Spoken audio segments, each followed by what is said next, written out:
mabaksakan, mamatabunan. Pag ako nasa ilalim, ako nagdadasal lang sana makabatwam. Marami ba nagninila ng isang tao? Ang isang pana sa ilan? Few months ago, with the new government, they started to strive to close down legal and illegal mining. Paano? Putik ba ganini ang siyang inaanuhan, ang dinadayban nila sa ilalim, nakabas lang sila.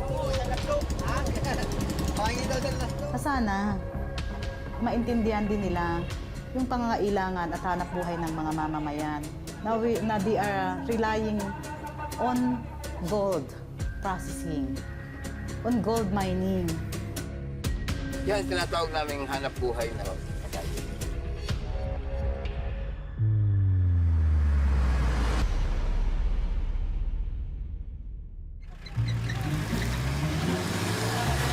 Nadulas ay. Sabi ko, igilid mo lang kaunting ganun. Oh. Hindi. Malalim rin. Atras mo. Ito ba namin malalim na rin ay. Wala. Paracale is what they call the gold town, where there are a lot of mountains and land that has the potential for gold mining, small scale and large scale. We're going to the illegal sites, right? Yes, where they dive into the mud. The kids who wants to do mining on their own will, they walk 3 hours to 4 hours walk. 3 hours. Yes.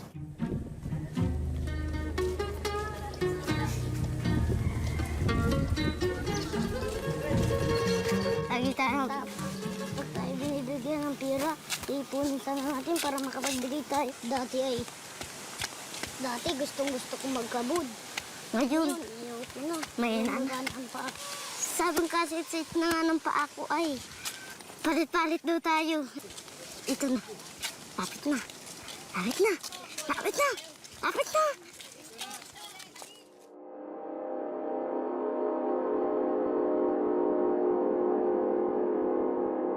With the help of our guide, Kuya Mox, I chanced upon him when I went here like few weeks back, and he helped me go through a lot of mining sites that are still existing. As soon as you build a new well, 3 days, you know if it's good or not. May marami, may mahina na nakukuhang ginto. So, pag walang nakuhang gintong sa ilalim, nagbabago ulit sila. How many people work here approximately? So 20 wells? Maybe I estimate this people is maybe 100. The people here sitting here, what are they doing here, for example? So this group of people is one group. Someone pulls up, someone receives the stone, someone wash the stone, and someone sift the stone. Doon lang kami, 6 hours kami doon. How do you know what to take? Pag malambot, wala.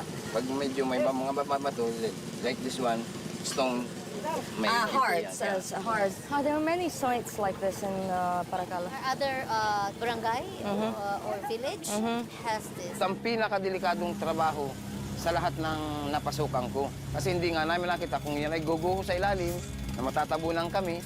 Doon kami kinangangamba palagi na maputulan kami ng hose, mawalan kami ng hangin sa ilalim. Yun ang kamamatay namin.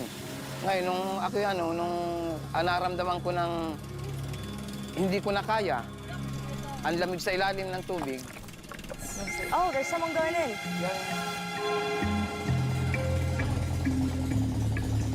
Ay, umaano kami, kinakagat namin ang hose. At yun ang nagbibigay, nagsusupply sa amin ng hangin. Kinakagat namin, tinatali namin sa katawan para hindi mawala kami sa ilalim. At yung bulak na yan, ay nilalagay namin dito para hindi mapasukan ng mud, ng tubig, ng putik. Dito, nilalagay namin yan dito. Ang pangalan ko ay Apulay. Dito ako magbusero. Wala na po asawa. Napalaki ko po yung mga anak ko dahil na po sa ganitong pagkatapos. Hindi ko maanuhan po. Minsan baga po, ang hirap baga po ng buhay. Dito lang po ako nabubuhay sa ganito kaming mga mag-arama.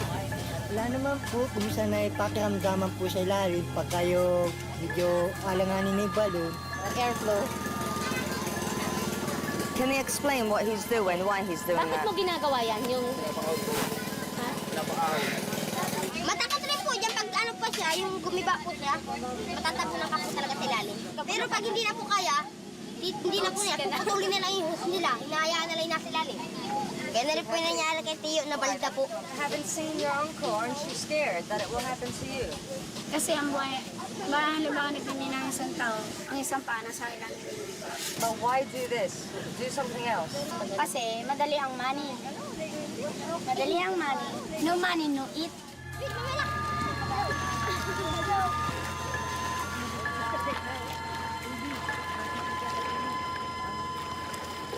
At po maliliit pa po sila, tumutulong din sila sa amin. Maraming tutulungan mga kami. Sabi mo kayo niya, ma.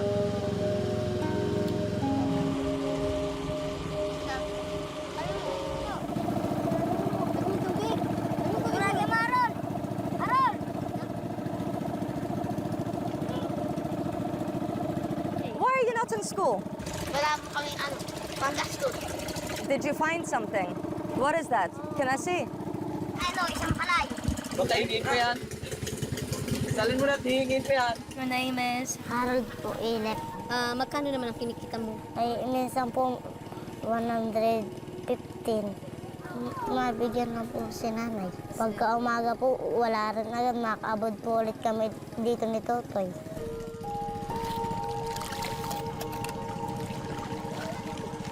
Saka po si mama nag-asawa na po ng iba. Inuwanan po kasi kami.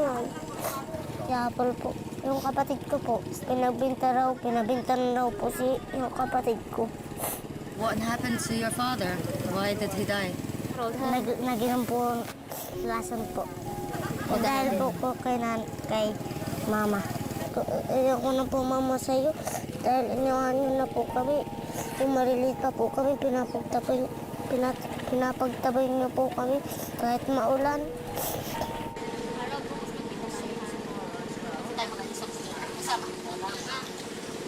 Uwi ka na ngayon.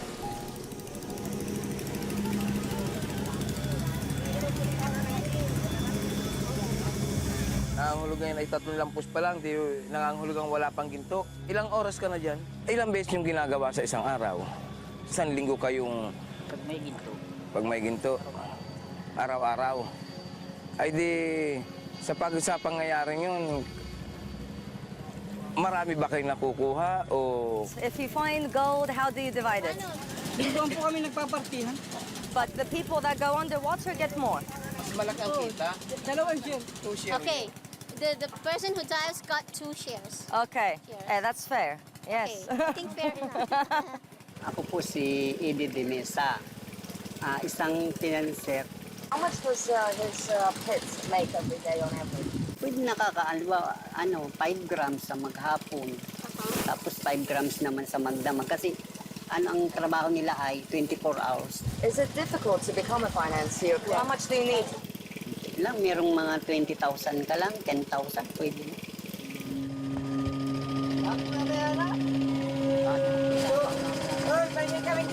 Ate, magsasample pa daw sila na dito. Malaw kong buhangin ko, nalagyan ko rin para maipon. Nahiwalay na dun sa buhangin yung ginto.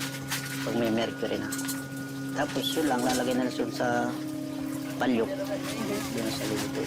Hindi po ba dangerous or masama po sa Dangerous po ito kung niluluto na siya. Kasi po pag ito niluto mo, muusok siya. Yun po ang danger doon. Iniiwas na lang po yung usok.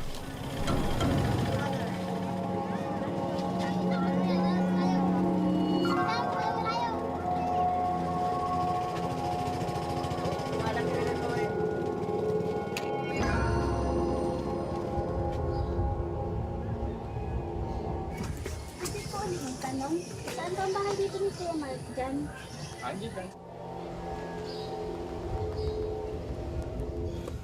Magandang araw po. Magandang din po. Asan po Hello. ba dyan? Ano ang bahay ninyo po? Ano po? Ito? Okay. Tatawag ako. Nagugutom na yata ito. Nagugutom na yata yan. Magandang araw. Hello, Kuya. Si Marina. This is Mark John. Yes. Nice to meet you. Nice to meet you. Why didn't you go to an official mining company? Yun nga ma'am, kaya nga ba doon nakapa-apply nga ma'am, kapag ng skin disease ko naman. Ito ang inano ko na. Nagtrabaho ko ng 12 years old pa lang ako. 9 years old ako. Dumating na yun sa akin, sa skin disease ko. Paano mo nalaman na galing talaga sa mining yung sakit na yan? Kasi una po dito muna. Ito. Then, tumubo po ulit dito naman sa kaliwa. Nung ginamot ko po, hanggang sige akong kamot. Hanggang tutulog na. Sige lawak. Taga makarating po dito sa aking katamang parte ng katawan po. Ano po, kasi gawa po ng kahirap ng buhay. Lalo-lalo may pamilya na. Ay, alam mo po yung, hindi natin yung skin disease ko kaysa doon sa buhay ng anak ko. Okay lang kasi, dalhin ka namin sa doktor, pa-check up namin, tingnan namin kung anong magagawa na may gagamot para makapagtrabaho ka. Ma'am. Okay, ma'am. Yeah? Thank you. Okay. Did I know many cases like that? Many people who have suffered because of mining in terms of health. Uy, ako isa nga rin ako. Nasa ganyan ko. Can you show a bit longer? I'm very shy. Did you go to the doctor? Also doctor. Tapos ito ko, hindi ba napansin, umuubo ba ako? Siya rin. He also has Sa pagganina ko rin, hindi nakuha yan. Baga lagi pag sa mining. Kung mamamatay ka, mamamatay. Yun ang katwiran dito. What else could people do here if it's not mining? Yun ang tanong na dyan. Yun ang marami namin katanong.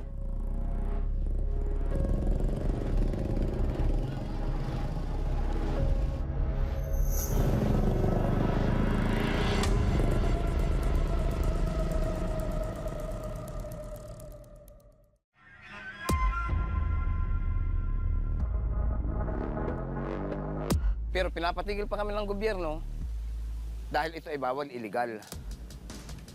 Illegal itong hanap buhay na ito. Kaya kami ay, kung saan kung walang hauhuli, pag may mga pulis, nagbibigay na lang.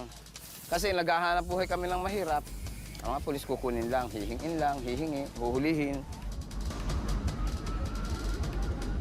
few months ago, with the new government, they started to strive to close down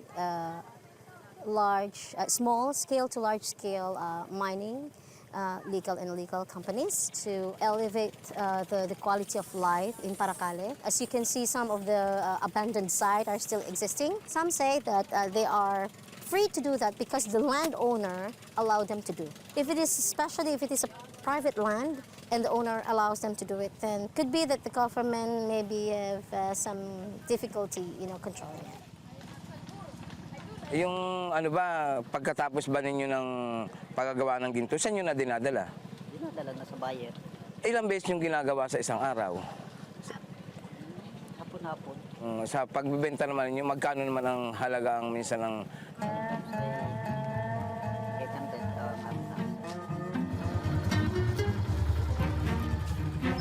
Ay, ang bintahan lang kasi namin dito, medyo mababa lang. Kasi hindi rin namin alam kung magkano ang binta nila sa ano. Kasi parang ang alam ko sa binibintahan namin, dinadala nila sa bangko, sa ano. Kumbagang bangko yan, Central Bank. Kasi nakikita ako, di ba? Ay, hindi po. Boses lang po. Okay. Boses lang po. No face. Can you please tell me what you do with the gold after you get it from the miners? We use it for jewelry making, for the jewelry ring, necklace, bracelet, whatever, accessories. Do you know where the gold comes from? Yes. Yes, how do you know? I live here most of my life, so I know where it came from, how the Filipinos do it. How do you feel now that they are closing so many mines? Will it affect your business somehow? And as someone who lives here, where gold is so important, how do you feel about them closing so many mines? Siyempre nakakalungkot. It's sad. But we need to look for another options to survive. Not only for gold, but we also like us na we buy. It's also we got worried because how are we going to survive? But then we have to also to think of the future for the children.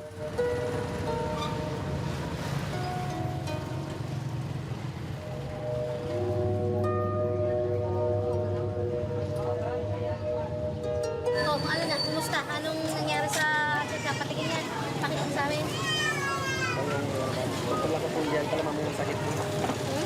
Tungkol sa punggal, skin disease, ano daw po, pag hindi nakagano, pag nagpalya ako sa isang araw sa inom ko na yun, baka daw, pagaling yung labas, pero pag hindi ko nasunod yung inumin ko gamot, baka bumalik yung dati. Doktor, bakit ka daw, ano daw pinagmulan niya? Sa pinagmana daw ito gawa ng nung tubig sa ilalim, yung laging babasa sa trabaho, lalo pag siguro sa pag-ilalim, tungkol sa trabaho ko, pag-ilalim ko, laging merong ano. Is it contagious, by the way? Yes, ma'am. Sabi ng doktor. Safe fungal, ma'am. So, yung isang punjay, ma'am, na ano, na pag sa dikit sa ibang, pag natuyo, ma'am, siya at nagdikit sa ibang tao, magkakahawa daw. So like yesterday, the other day when I saw you, I shook your hand. What do I need to do now? No, ma'am. Hindi ko kasi, ma'am, paliyas, ma'am, ako nun.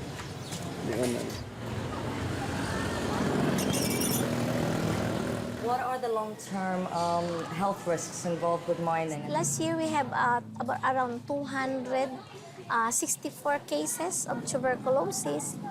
Mercury poisoning due to chronic exposure to mercury. So this mercury can contaminate the air, the water system, and even the soil. Chronic illness like pneumonia, bronchitis, and also asthma. There are a lot of people dying due to mining, like accidental drowning, using dynamite. We have accidental electrocution. If I remember it right, it was 3 years old who were drowned in a panning area because it is not properly cordoned or properly fenced. After it was abandoned by the small-scale miners.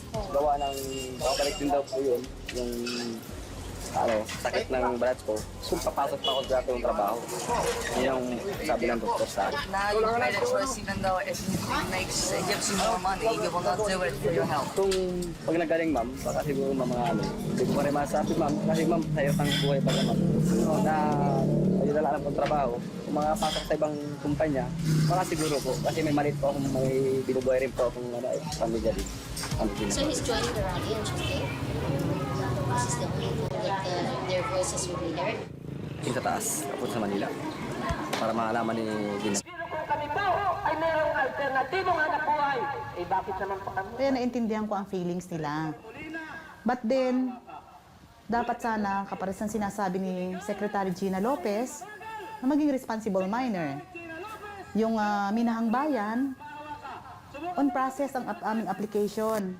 Kasi yun ang isang pamamaraan upang malegalize ang mining dito sa bayan ng Paracale. And of course, hindi lang sa Paracale, sa buong Pilipinas. Marami na rin naman ang talagang buhay na nawala, like yung Bulaay. Dinalupis ko yung hinaing namin mga small mining. Kasi gawa po ng... Siyempre, yun ang alam namin ng hanap buhay. Wala naman iba. Mabuti kung pagdating ng oras, pabigyan agad ng gobyerno agad, ay ilang taon pa bibilangin bago magkaroon ng trabaho kami. Marami nagagalit sa akin. Hindi nila naintindihan. And of course, lahat yun sinasabi nila. You had orders to close mines, but how do you make sure that the unofficial mines are closed? Does anyone inspect, check? Yes. Yes. How do you check? How do you inspect? I personally go to the place. How are you trying to control the black markets with gold? Ang idea ko nga dyan, if nag-materialize yung Minahang Bayan, it is the LGU mismo, the local government unit, who will buy the gold. So magkakaroon siya ng tamang pricing. And of course, kikita rin ang government na kung saan maitutulong din sa aming mga kababayan. And the LGU, pinagdadala sa central bank para ibenta ulit. Espiritu Santo, Amen. Sumasampalataya ako sa Diyos amang makapangyarihan. Ako na biglang pinaknit at hinubad sa iyong katawan ng mga tampalasan. Tawa mo, tatawarin ka. Isus na alang ulubhang maawain ni Isus kulingapin ang mata mong amo ang kaluluwa ni Arnold na namatay na bininyaganan ng dahil sa kanya ay nagpakasakit ka. Isus ko alang-alang sa masaganang dugo ng itinawis ng manalangin kasalamanan. Isus ko alang-alang sa tampal na tinanggap ng iyong kagalanggan. Arnold Ochoa, na ngayon nakahimlay sa bahay nilang ito. At ito po ang kinamatay niya ay ang pagkakabod ng marami dito sa bayang ito. Siya po ay namatay sa sakit na baga sa lungs. Ito po siya sa bahay na ito nakahimlay ngayon dahil siya po ay isang matagal nang magkakabod sa bayang ito. Bangkay po ito hindi na imbalsa mo, kaya po sa madaling sabi, ito po ay sakit na maaari nating ikahawa. Sa araw-araw na lagi naman naghahanap din ng ama itong mga anak ko. Ako po si Mildred Riba, asawa ni Arnold Orsua. Ano po kasi yung bali na isugod namin siya ng ospital dahil nga nahihirapan na siyang huminga. How long has it been? How many days? Ano po mga 6 days. 6 days? 6 days. Ma'am, ano na po kami sa oras. Tapos yung baga nga po niya talagang damage na masyado. Marami siyang mga kakilala na talagang ganun ang nangyayari katulad niya na binabawian ng buhay pag lumalala na yung sakit nila sa baga.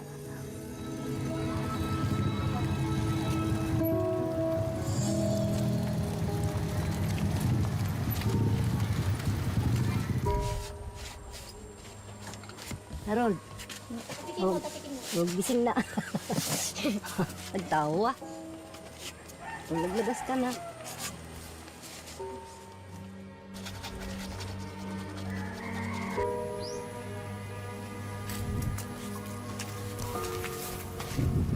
Ganon din ang mangyayari kay sa kaibigan ko na hihintay na lang rin niya ang kamatayan niya.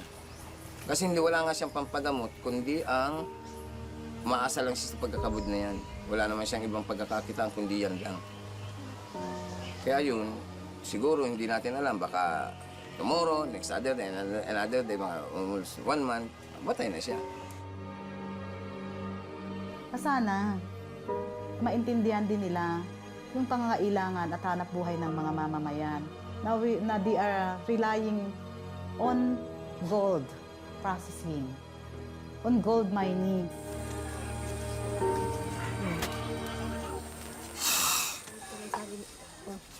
Dali.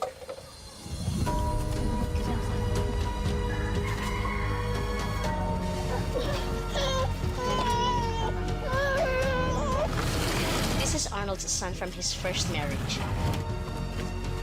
Apparently, he doesn't want to live with his stepmother. Anong pangalan mo ulit? Malayo po ngayon. Ang pangalan niya Denmark. Denmark? Ano? Ha? Saan ka na ngayon pupunta? Wala yung nanay mo, wala yung tatay mo. Saan ka tumutuloy? Tutuloy na daw po kasi anong kayo niya kasi pinakukuha ng kanyang Sinong kayo rin? Yung tapat. Asawa mo? Kasama kasi siya dati, kaya lang siya mainitin. Pagka nainip siya sa isang lugar, aalis siya kahit hindi siya magpaalam. You're strong boy, huh? Oo, tinatanong ko nga siya kung gusto mag-aral ng pasukan eh. Ayaw naman. Ang babayaran sa school, pag may humingi ka lang ng tulong. Pag hindi ka nag-aral, walang mangyayari sa'yo.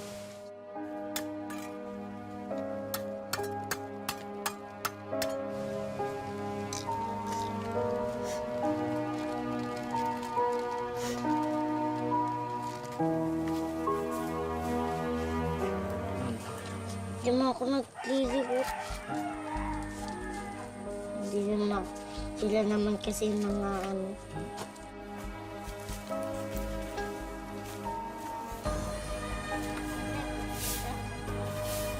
Dahil nagpipinto yan, nasabi sa akin, Nanay, ang ganda ng kukuha namin. Kaputulin palay, Nanay, sabi sa akin. Madamag ako, Nanay, sa kuwag at ako'y takot din. Baka nakin kung mapaano. Hindi naman ay nakin ng ano. Si Harold nga, minsan na ayaw kong pakabudin yan, ay napunta na lang. Basabi yan, wala tayo na may bigas. Masama muna ako sa mga pinsan ko. Kaya nasama yan. Dati gustong-gusto kong magkabud. Ngayon, may na. Sabang kasi na nga ng paa ko ay.